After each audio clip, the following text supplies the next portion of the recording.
All right, well, hello everyone. It is certainly very exciting to be back at another Posit conference and talking about my favorite topic in the art community, the Shiny ecosystem.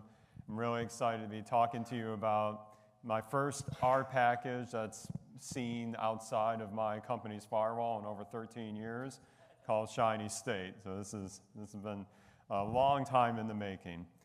I have been very fortunate that in my early days with Shiny, since I helped be an advocate for it in my industry, I have been able to use Shiny in not just like prototyping stuff, but in some very high stakes, very important collaborations, often with many different functions for, say, a clinical team, and we're working together, literally sitting in the room, pulling up an application and literally going through different, input options, different, parameters for our statistical modeling, and it comes like at you fast and furious. Like everybody's got their idea, and I'm frantically trying to keep up with it all. And then especially if we have another meeting, I have to bootstrap all this again, figure out what I did the last time we met.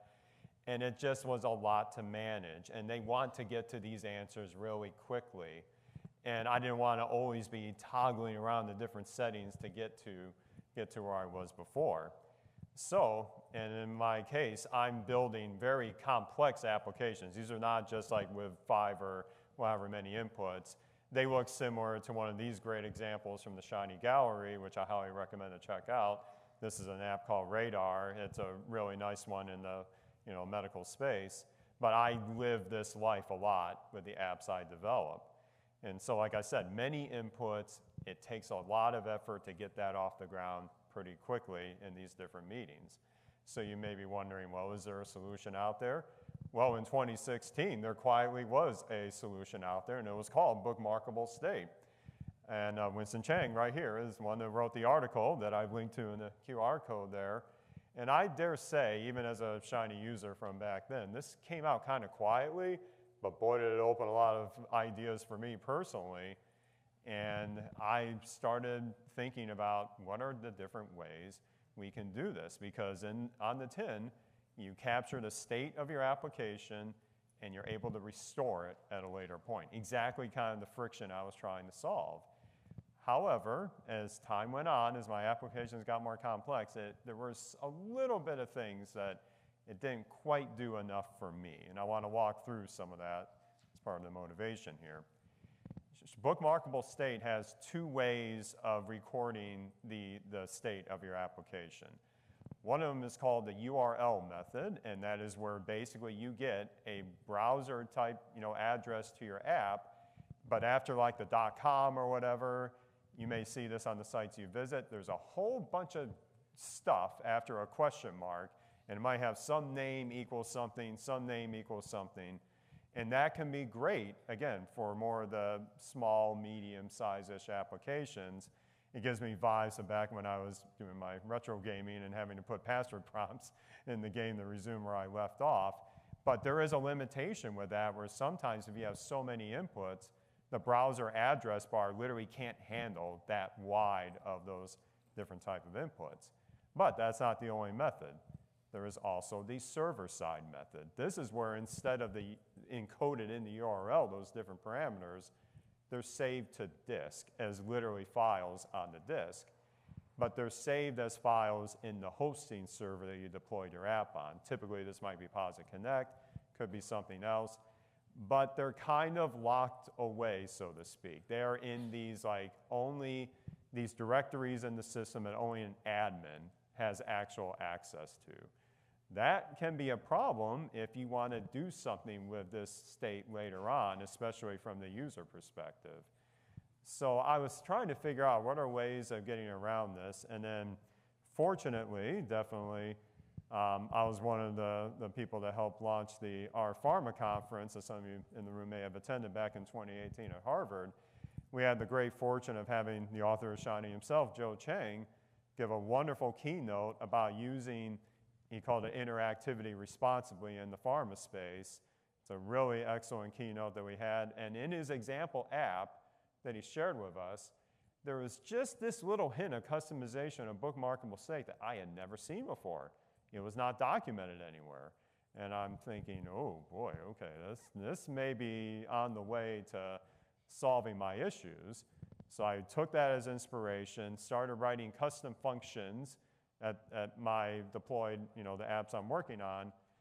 But over time, I kept repeating this pattern bit by bit, and I thought, boy, I have Hadley Wickham's voice in my head. I write functions multiple times. I keep copy pasting them over. Eric, you got to write a package out of this. So that's where Shinystate comes in. This is my newest R package. I call it the way to supercharge Shiny's bookmarkable state capability with key enhancements. I'm going to walk through a lot of this today, one of which is having more granular control over where we are actually putting the storage of these bookmarks. Also, we're going to see a capability to add some optional metadata associated with this that could be really handy in certain situations. And then I am now starting to get on the object-oriented train a little bit after looking at Shiny for all these years and seeing how it leverages systems like R6. I started using R6 for this package as a way to expose the methods. So let's look at how you get started with Shinystate. There is some important setup to do, and we'll walk through this a little bit in this simple example here. First, of course, you load the package like anything you would do in R. And then as I mentioned, Shinystate is based in the object-oriented class system called R6, so we do have a class called storage class, and you just need to initialize that before your main app starts to take off in the coding. This part, actually, we start to get to this hybrid of what Shinystate does, but also what the traditional bookmarkable state does, where you do have to wrap your UI in an actual function with the request parameter. That's mandatory for Shiny bookmarkable state. And then like other packages in the Shiny ecosystem, I do inject some JavaScript kind of dependencies in it. I just have a little friendly use Shinystate function to put that on the UI side of things. Then you get to the server side of it, and then there are basically under the hood a lot of these callback functions that I'm kind of overriding, so to speak, but you as an end user don't have to care about that, other than knowing that you kind of have to register this in the server side function. I may change the name of this function later on, I'm not quite sure yet. But then after that, you just have your main server logic, and then this is important too, when you wrap your app, UI and server functions with the Shiny app function, you need to enable the bookmarking, but again, you're using the server version of bookmarking. This is not the URL method. We're not covering that with Shinystate. So it is important that you get this right, and I do have extensive documentation that walks through all this in detail. So with that, let's talk about the meat of the package, which is actually how do we actually save the bookmarkable state using this new package. In essence, there is a method in the R6 class that you create, and it's called snapshot.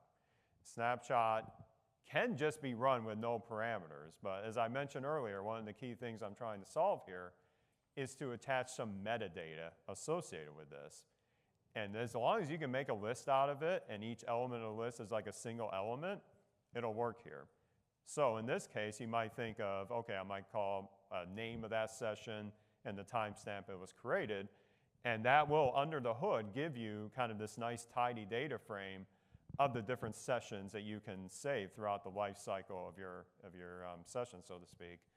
And you see I have 3 here in this example, but again, this may start to get your creative juices going a little bit of what we can actually do with this information. So that's how to save it. Now and yeah, one thing to note here, that URL, you may be wondering, well, Eric, you just told me it's server-side method. What the heck is this URL? Well, under the hood, bookmarkable state does do a URL method, but when you save the server, it just uses a hash, kind of like a git commit hash, to identify what that save the disk kind of collection is. So you can think of that as your ID of sorts for your session, but then that optional metadata, you might call that the human readable side of what's distinguishing one row from another. So how do we restore that? So the same R6 class has a method called getSessions, which will give you that data frame I just showed you on the previous slide. And with that, as long as you can find the particular URL in that session data frame that you want to get, and you could use some simple tidyverse code like we do here if you know you want to get that session called exploring and then pull that out as an object. That's the only parameter required in the session restore method. Just give it the URL, and then Shinystate will take care of the rest. So again, I hope this is starting to get some creative juices kind of going and where you can take this in the future. But I think this, now we're going to get to the part I'm super excited about. Oh, sorry, I did have annotations here, but this is what I'm really excited about. I think the pins package, the pins package has been an underrated superhero in the R ecosystem that is, its claim to fame was, of course, giving away to share a data frame quickly across different stores locations. But ever since the Tidy Models team has started to use pins with, say, the Vetiver ecosystem to be able to share like a compiled machine learning model, I thought, well, wait a minute, pins isn't just for data frames anymore, is it? You can actually do custom things in a pin because it lets you do a more flexible custom format that could be a bundle of objects, if you will. And so with respect to Shinystate, if you have a pin board, which is kind of like the way to define where you save your pin, you bring the board, Shinystate will take it. So in this example, there is a board for what's called S3 object storage. That could be in AWS or Azure or whatever have you. If pins supports that board, Shinystate can work with it. This is going to be very huge for what I talk about later on, because now you can again stand on the shoulders of pins to determine where you want to put this type of metadata associated with these sessions. I mean, there's lots of different possibilities. If you haven't heard of pins before, this is my big plug for that. It is really underrated in this ecosystem here. So I've shown you some code snippets. I've shown you kind of some ideas. I'm hopefully planting the seeds. Let's see how this might actually work in practice. This is where I think we really start to power up here, is the idea of sharing sessions. And let's have a fun example here. There are some two scientists that I know kind of well. One's name's Dr. Thomas Light, one's name's Dr. Albert Wiley. They have a good relationship early on, but then that Dr. Wiley guy tries to take over the world 11 times, so let's not remember that right now. But let's say they're collaborating on building the next AI-powered robot, for example. And they want a simple Shiny app where, say, Dr. Light can start tweaking some parameters, and then he wants to share it with Dr. Wiley to kind of take over later on. Maybe they complement each other quite a bit.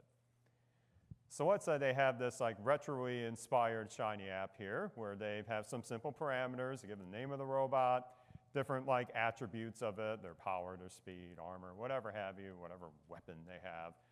And then Dr. Light says, okay, I like what I've done here. I want to name this session and be super boring and call it draft 1 or whatever. But notice this checkbox here, share session. And he's going to say, okay, I want to save it out. And there you go. It's successfully saved. Nothing radical here. Again, I haven't really done too much different than what the default Shiny state or the Shiny bookmarkable state does. But here comes the fun.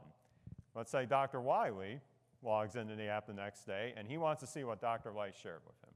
So he hits this little restore session button, and he sees that session listed in the app. Hits restore, little reloading, and there it is. That is the exact state as Dr. Light left it when he shared it. I do want to pause here for a second.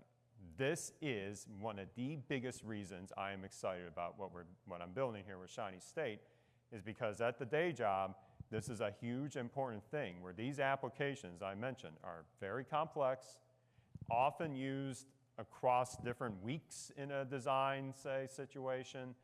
And I want to be able to, say, plug in maybe a team member that has domain expertise in what I've done, but I don't want to make them have to recreate everything I did from scratch. I want to be able to just share it with them, let them download it, not too dissimilar in the world of cloud where you might share a document via Google Drive or Microsoft OneDrive or whatnot. I think this is kind of the first step to Shiny having that kind of situation here. I'm not going to pretend I have it all figured out yet, but I feel like this is the first step to enhancing collaborative workflows in these very complex, high-profile situations. I think this is just the tip of the iceberg for what we could do here with respect to maybe this ecosystem. With the more transparent way of storing these artifacts, there might be some additional custom post-processing we could do if we have an easy way to access where these bookmarkable state files are stored. This could open the door for more traceability, perhaps, both within a user's session and perhaps across the users across the board if you make clever use of the metadata that's attached to these snapshots. Again, just all possible. Maybe these become inputs to some downstream process for automated reporting. The point is that I think this is kind of like that key to that safe that I showed earlier with the server-side method, where we've got a lot of things we can do to make this collaboration and this effective use of bookmarkable state even go to the next level. This is all, just like the rest of the presentations, very early days with this, but I can tell you where we stand now. There is a great a set of examples that I baked into the Shinystate package. They're included in the package itself. You can run it with shiny : run example. If the name of the example and say package equals Shinystate, you'll get them. There is a very nice package website. I'll have the link on the next slide shortly, with these applications as vignettes, but they're actually embedded in the documentation via, wait for it, WebAssembly and WebR. It is my kind of jam. That's what I talked about last year, and it's been changing my Shiny life, so to speak. So that's in the package documentation. I was really hoping to say it was on CRAN yet, but I'm in the queue. It's not quite done yet, and we'll see what happens, but it's in there in their queuing system. But the other thing I want to work on definitely in the near future is compatibility with the popular Shiny kind of orchestration frameworks that have become really powerful in production usage, mainly the Golem framework, which I've been a very big advocate for, as well as the Rhino framework by our colleagues at Epsilon. So that's coming. I just haven't had the time to sift through that yet. And I want to go full circle back to what I was feeling earlier in the talk, when you have all these voices kind of coming at you, so to speak. I happen to live in what's called the roundabout capital of the US, Carmel, Indiana. And I view like Shinystate as kind of a way, I'm getting stuff still at me in multiple directions, right? But I feel like Shinystate's that first attempt to kind of put a flow, so to speak, around it, instead of like having gridlock, so to speak, with everybody kind of stopping at once, waiting for me to solve getting their inputs in right and getting these sessions up and running, and lacking that collaborative aspect. I think, again, I don't have it all figured out yet, but I think this is definitely the right track, and I'm excited to see where the journey goes. So that was a whirlwind, but I have links to the documentation site. I got the GitHub repository as well as these slides. And I'm certainly happy to hear from all of you, both for Shinystate as well as the general R and data science communities. You might know me from my voice. I do a little thing called R Weekly. My co-host Mike is here in the audience. We love talking shop about R and Shiny as well. Yeah, connect me elsewhere. So thank you very much.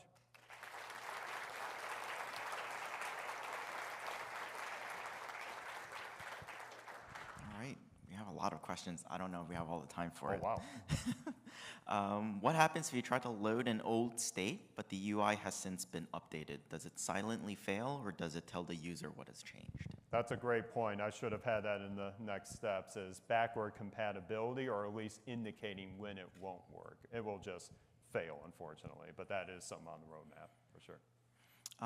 This might not be specific to your package, but have you come across anything that isn't bookmarkable?